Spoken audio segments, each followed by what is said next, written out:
Graça e paz, amados irmãos do Papo Mais Que Reto, Pastor Ronaldo, da Congregação Presbiteriana Monte Moriá. Estamos situados na Avenida Pasté 631, a Carleto Pamplona, ok? Você é nosso convidado também a participar conosco dos nossos trabalhos, né? Das nossas atividades religiosas, né? Todas as quintas-feiras estamos reunidos às 19h30 com a finalidade do encontro de oração, estarmos orando, mas também estudarmos a Palavra de Deus. Ou seja, é dia de encontro da oração e palavra, ok? Conosco. Então você é nosso convidado a estar conosco. Também aos domingos, quero dizer que até o final de fevereiro estaremos em recesso da nossa escola bíblica dominical, mas à noite, às 18h30, nós temos o culto dominical, culto vespertino, às 18h30. Também você, sua família, seus amigos, todas as pessoas que nos escutam são nossos convidados. Para nós é um privilégio tê-los conosco, ok? Que Deus seja louvado. A outra coisa que eu quero dizer é, não deixe de dar o seu like, o seu joinha, né? Quanto mais você dá, mais longe eles divulgam esse nosso trabalho. E esse nosso trabalho, eu sempre tenho dito, não é para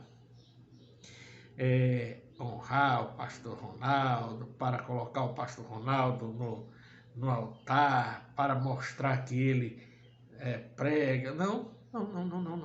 A finalidade é podermos levar a palavra de Deus a todas as pessoas.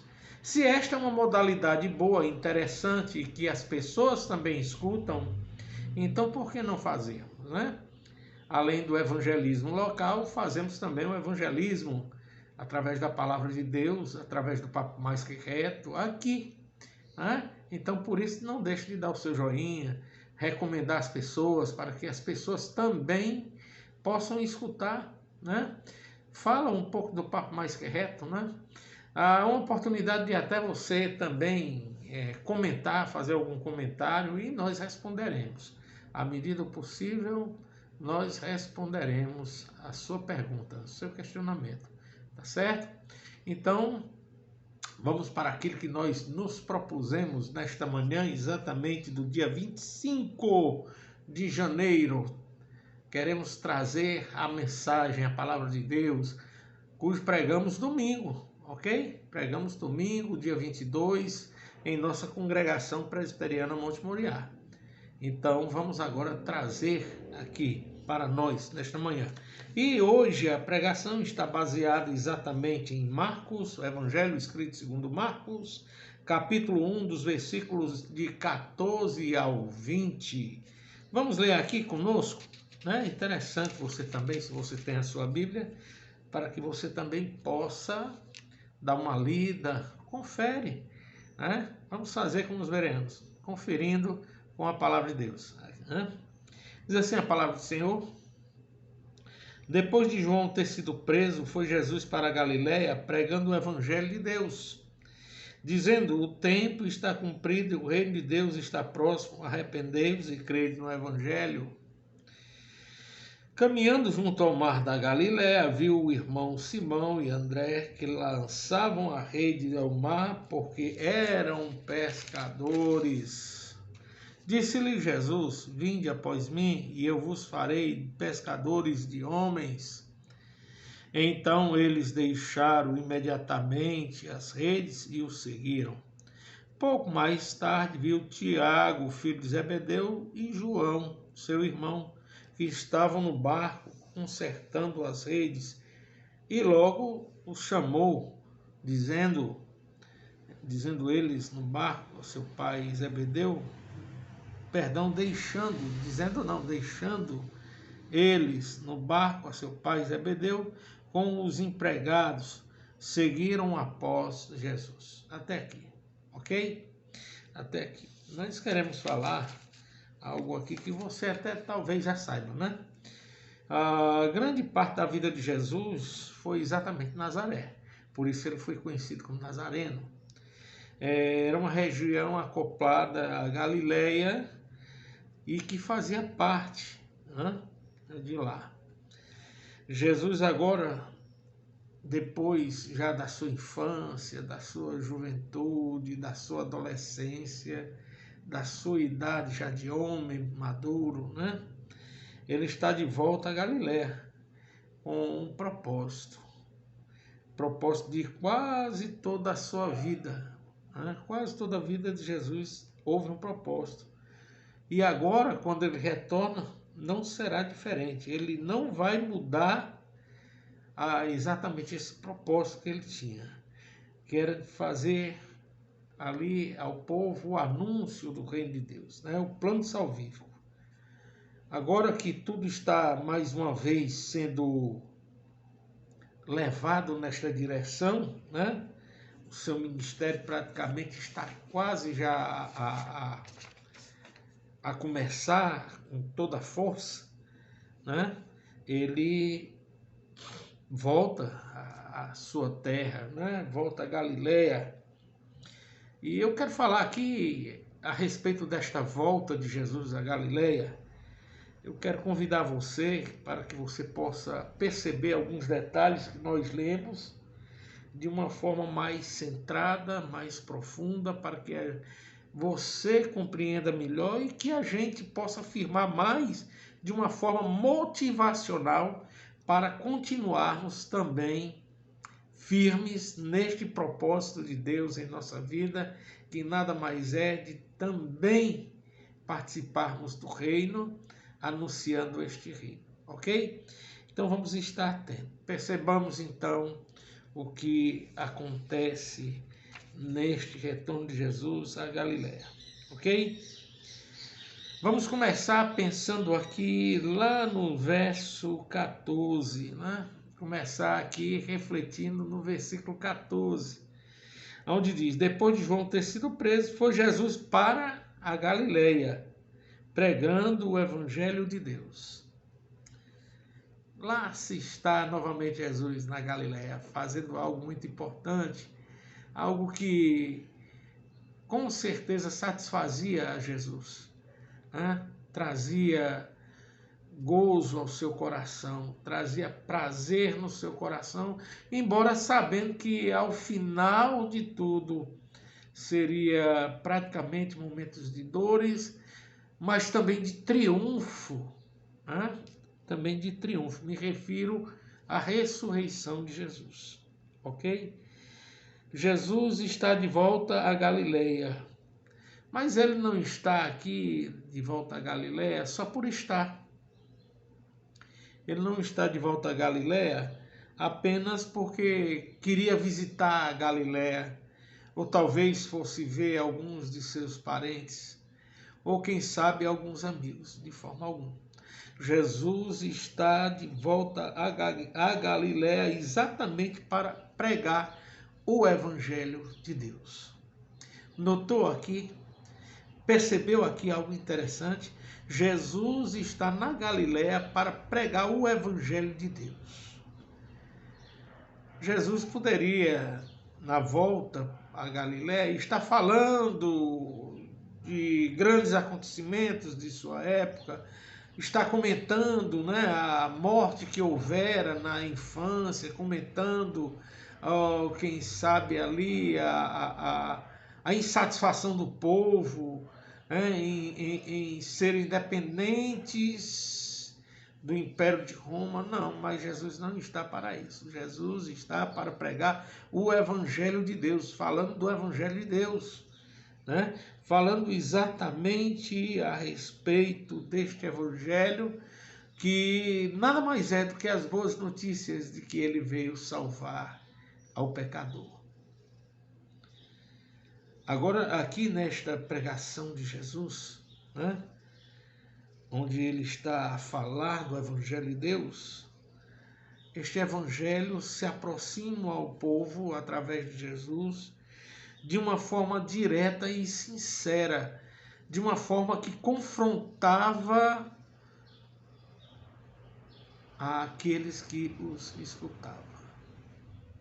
Diz lá no verso 15 que Jesus pregava o Evangelho de Deus dizendo que o tempo, o reino de Deus estava próximo e que era necessário que o povo se arrependesse e cresce naquilo que Jesus estava pregando, o Evangelho de Deus. Notou aqui a expressão? Jesus dizia a eles, né? O reino está próximo, né? O reino está próximo, mas é necessário que vocês se arrependam, é necessário que vocês deixem a vida errada de vocês, é necessário que vocês deixem a vida conturbada de vocês, uma vida diferente do que Deus planejou para os seus filhos, e viva assim a vida como deve ser vivida. Ele confronta o pecado. Às vezes, nos dias de hoje, olhando muita gente também a pregar, muita gente a querer anunciar o Evangelho de Jesus, anuncia um Evangelho mais parecido com um chá, um Evangelho que se acomoda ao que o povo pensa e quer, anuncia um Evangelho de bem-estar, de fartura, um Evangelho de glorificação do próprio ser humano, ou do bem-estar do próprio ser humano. Muitos destes pregadores se tornaram até coach. Queridos, o Evangelho de Jesus, ele é claro e confronta a nós todos que somos pecadores. Jesus certamente anunciou que Deus, o Pai, ele que também é Deus, Jesus, mas Deus Pai, ele não se sente, ele não se une, ele não se aproxima do modo de vida das pessoas que amam a paixão, o pecado, amam de forma apaixonante o pecado, a mentira, a hipocrisia, a falsidade, a idolatria, tantos erros. A Bíblia nos apresenta tantas coisas que deixa Deus triste com aqueles que são criaturas, foram criadas por Ele para viver uma vida eterna, gozando da plenitude de Deus. Deus não aceita a vida desacerbada, uma vida longe, distante, aonde satisfazem muito mais as práticas da carne do que mesmo a prática que coloca o espírito em paz com este Deus. Este era o Evangelho de Jesus. Por isso ele dizia que o tempo estava cumprido, por isso que ele dizia que o reino de Deus estava próximo, e por isso que ele dizia ao povo, não apenas convidava o povo, mas era claro em dizer que o povo precisava se converter e crer naquilo que ele estava pregando.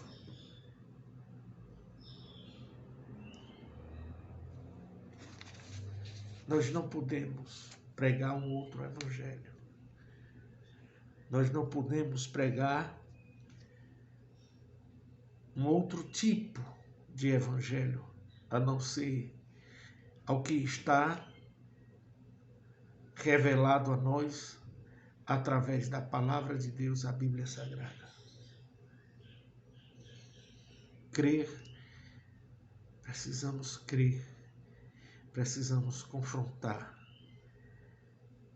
a vida em que o ímpio anda levando na sua impiedade e dizermos: que é preciso haver conversão. Segundo, lá no verso 16 diz algo interessante também.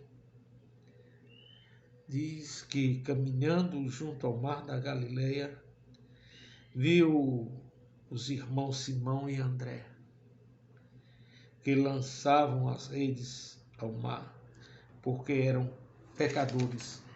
E lá no verso 17 também diz algo interessante. Disse-lhe Jesus: vinde após mim, e eu vos farei pescadores de homens.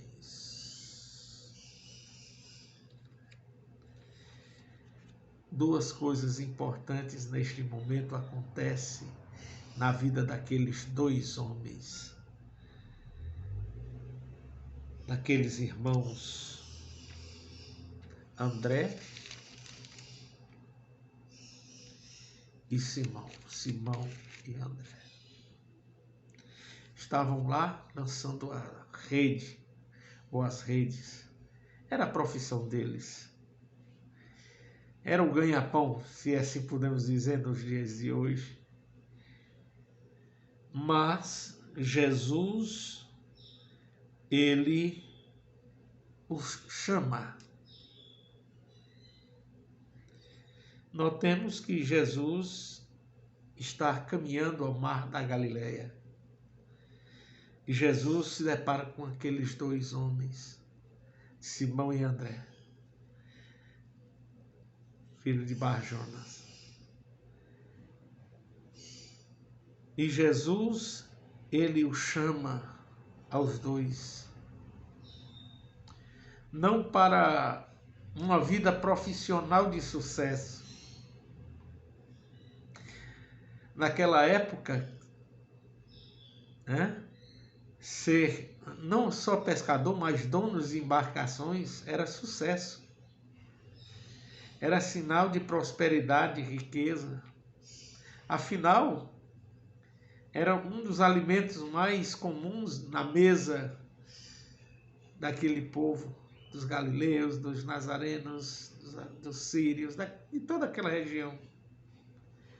Era um meio de captar dinheiro, ter os seus nomes aí no meio dos grandes empresários, né? Entretanto, Jesus o chama não para uma vida de sucesso. Jesus o chama para que assim pudessem serem feitos pescadores de alma. O foco da vida que Jesus propôs àqueles que o seguiam mais de perto como discípulos, como aqueles que estariam mais ligados a Jesus, ligados à missão de pregar, ligados ao governo da igreja, ligados à eclesia, não estava no sucesso profissional, e sim em realizarem a vontade de Deus, em ganharem vidas, sendo instrumentos na potente mão do Senhor, para ganharem vidas para o reino de Deus. Nós sabemos que nos dias de hoje a fama parece que fala mais alto. Por isso nós vemos constantemente nas mídias sociais, nos influencers, na mídia, na antiga mídia, televisível, nós vemos pessoas em busca de sucesso, de serem, de certa forma, idolatradas. Mas esta não é o propósito de quem quer seguir a Jesus de mais perto. Aqueles que querem dedicar também a sua vida ao serviço do reino de Deus. Não estou aqui a falar que você tenha de fazer a mesma coisa que André e Tiago fizeram, em que Simão, Tiago e Simão, aliás, André e Simão fizeram. Não estamos dizendo que você tenha de largar a sua vida profissional para viver exclusivamente para o reino. A estes, com certeza, Deus também sustenta através da obra. Mas nós temos de ter em mente, nós temos de ter consciência de que somos discípulos de Jesus e de que podemos nos tornar instrumento na potente mão do Senhor para também trazermos vidas para viver de uma forma sadia, viver o reino de Deus. E quando falamos em viver o reino de Deus, queremos nos referir àquilo que Jesus também disse: o reino já está dentro de vós.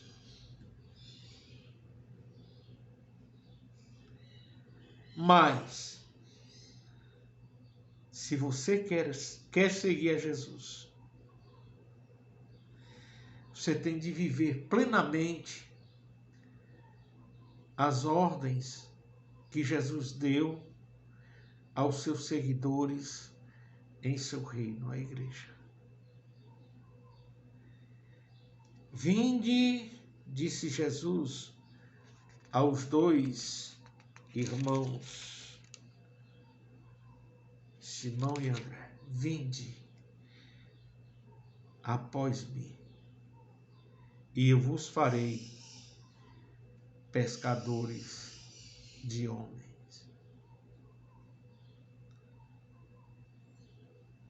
É necessário crermos que Deus nos dias de hoje também ainda continua a recrutar todo bom discípulo, todo discípulo de boa vontade, para se tornar pescador de vidas e vidas humanas para o reino de Deus. Há aqueles que ainda têm uma vida de impiedade, que ainda não conseguiu enxergar que para viver com Deus é necessário ter uma vida transformada. E terceiro, queridos, para encerrarmos esta mensagem, quero pedir que você esteja também relendo comigo os versículos 19 e 20, onde diz: pouco mais adiante viu Tiago, agora sim Tiago, filho de Zebedeu, e João, seu irmão, que estavam no barco consertando as redes. E logo os chamou, deixando eles no barco, a seu pai Zebedeu, com os empregados, e seguiram após Jesus. Viu Jesus mais dois homens, potencialmente para o serviço do reino, diretamente ao serviço do reino, exatamente Tiago e João, que eram irmãos e filhos de Zebedeu.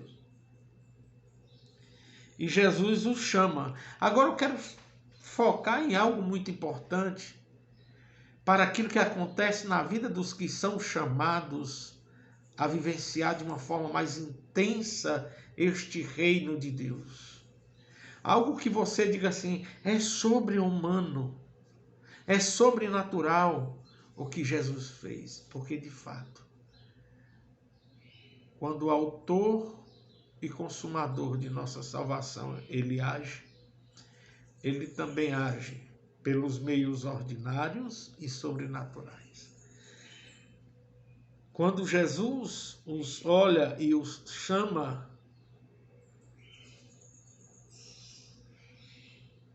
de imediato, acredito que não foram apenas os dois, apenas Tiago e João, acredito também que tanto André quanto Simão, Pedro, filhos de Bajonas, acredito que também eles deram uma resposta de imediato. Eles não ficaram pensando, deixa eu resolver os meus problemas, os meus interesses, deixa eu resolver os interesses da minha família, os interesses dos meus amigos, deixe-me resolver aquilo que eu acho que devo resolver. Não. A resposta em seguir a Jesus, em colocar-se totalmente à disposição do serviço do reino, foi de imediato. Eles não tiveram tempo de pensar, quem sabe, em sepultar alguém da família, quem sabe em esperar que seus filhos fossem, caso fossem casados, né? No caso de João, alguns comentaristas dizem que João ele era solteiro, assim como Paulo também, né? Mas os demais, eles poderiam dizer, deixa eu formar primeiro meu filho, deixa eu colocar na melhor escola, deixa eu dar um meio de vida para eles. Não. Jesus os chama e de imediato eles seguem a Jesus. Seguir a Jesus, independente se como apenas discípulos comuns, seguir a Jesus de uma forma mais intensa na organização deste corpo, deste reino, requer de ambas as partes uma resposta de imediato. Inclusive de seguir a Jesus, nos referindo à vida eterna, nos referindo à salvação. Requer da parte daqueles que são chamados, escolhidos por Deus, para segui-lo, requer um sim de imediato. Eu quero dizer a você que parou para escutar este vídeo, que não espere para amanhã para você dar o seu sim a Deus. Não espere para dar o seu sim na obra do Senhor, quando a obra do Senhor precisa de obreiros, de servos, de operários, para fazer a vontade de Deus. Não espere para o amanhã. Dê o seu sim hoje. Porque fazendo assim, é um sinal de que, de fato, Deus operou na sua vida e quer continuar operando. Que tudo seja, meus queridos irmãos e irmãs em Cristo, para a maior glória de Deus. Pastor Ronaldo, Congregação Presbiteriana Monte Moriá, recitando aqui o endereço, Avenida Pasteur, 631, Carlito Pamplona. Carlito Pamplona, você é nosso convidado com sua família para os nossos trabalhos. Quinta-feira às 19h30, domingo às 18h30. Por enquanto a EBD está em recesso até o final de fevereiro. Deus seja louvado.